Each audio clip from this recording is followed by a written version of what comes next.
Hi, Koja. You are going to teach in storytelling in Sketchbook School, and we just have to wait a little bit before storytelling starts and also before your class is up. Mhm. In the meantime, let's have a little chat about it. Great. So, well, of course, well, you will be teaching in storytelling, but you also teach in New York, where you live. Can you tell us a little bit about it, about teaching art? Sure. I'm so excited to be a part of this class and to be this kind of storytelling team with the other teachers. And it's really about what we do every day as illustrators. And I teach that to my students. I'm a professor at the Fashion Institute of Technology in New York City.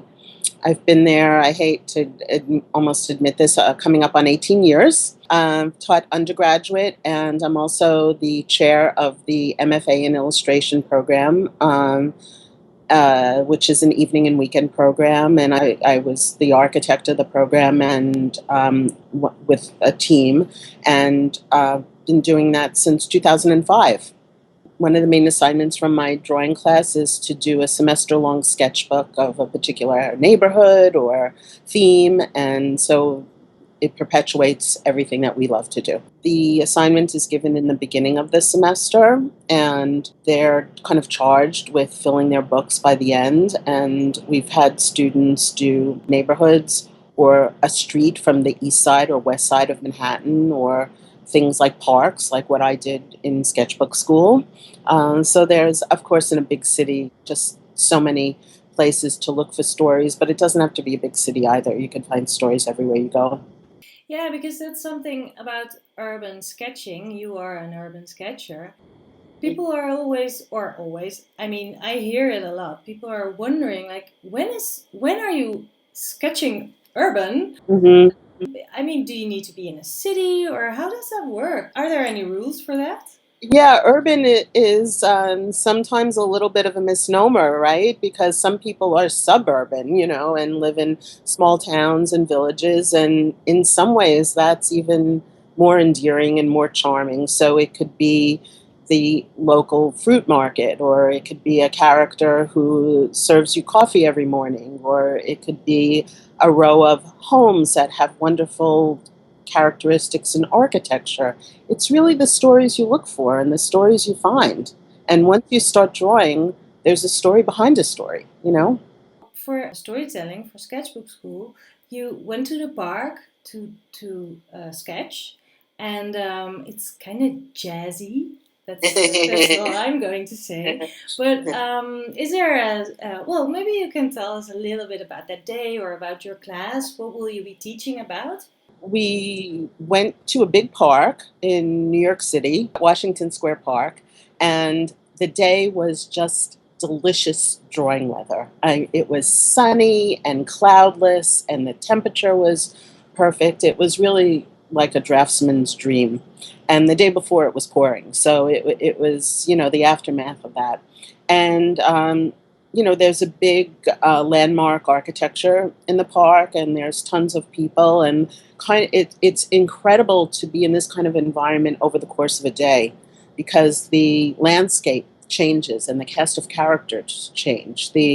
Of course, the architecture stays the same, but the stories unfold for you because there's activities in certain pockets of the park, and there's certain activities as you go from maybe nannies walking their kids in the morning and to lunchtime lovers and afternoon activities, and you as you draw, they unfold themselves, and it's kind of like you can't do it quick enough or fast enough because you want to capture everything. Yeah, and it sounds like you sort of flow into different vibes. And I think it's also interesting because you might start out kind of capturing one story or one essence, and then suddenly you're drawing and your hand leads you to the next story or the story behind it. And that's kind of the beauty of what we do when we draw in our sketchbooks, the unexpected as well as what you set out to do.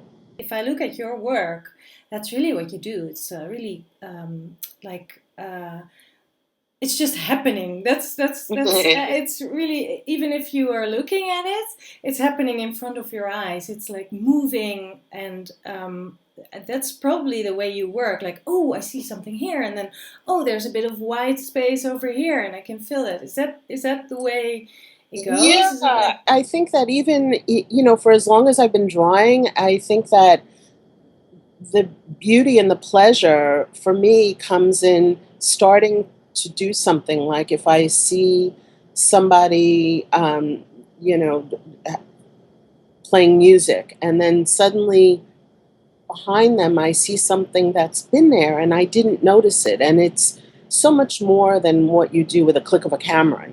And so it resonates for you. You get your practice in drawing details. It becomes a file for you. All of these experiences and all of that which you document becomes this kind of like internal file for you that you can access. And that's what makes, I'm biased, but that's what makes the illustrator so much more magnificent sometimes than the camera. It's this kind of personal opinion and detail that enters into what we put down on paper.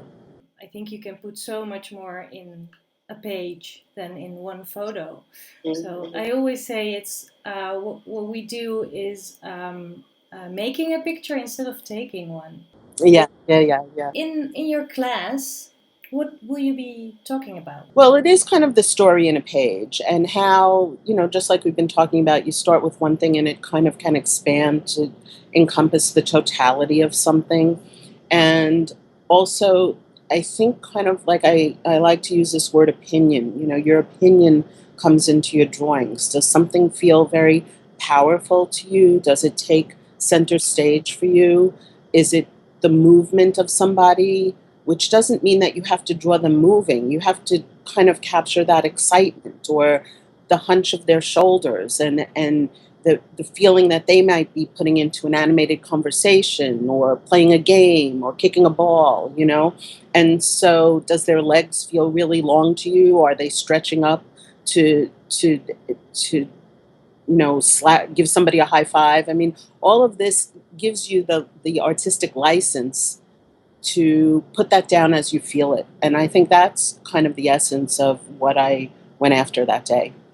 That's a wonderful approach, because a lot of people try to capture what they see, and then they hold up their sketchbook, look at the scene, and say, "It doesn't look like that." Right, And right. then, well, back to the photo. I mean, you're not taking a photo. You're drawing what you see and what you experiment, and that's wonderful if you can really bring all that emotions and everything into your pages, I think. Yeah. Well, I think that the natural kind of barometer for whether somebody's good or not is whether it looks like what's in front of you. And I think that it took me many, many years and a lot of training to feel entitled to own my own style. I'm a very expressive artist, and not all of my pictures are pretty, but they feel like what I'm seeing. And so that's given me great license to know that I have a record of what I experienced. I am really looking forward to learn from you. Is there anything? Do you have any tips, or is there anything you'd like to share? Well, I think kind of like what I said is that you have to own your experience, and like you said, you can't be a harsh critic. You were there. You're telling the story. It's your story. It's not the person's next to you story. It's not your parents or your partner or your spouse saying it doesn't look like that. It's, did it feel exciting to you? Did it feel calm to you? Was there a lot of mark making? Was there a lot of activity? This is the gift that you're given to draw and to put it down the way that you feel it. It's your story, and tell it. That sounds perfect. Okay, well, thank you, and we'll see each other in Thank class. you. Bye. Bye bye.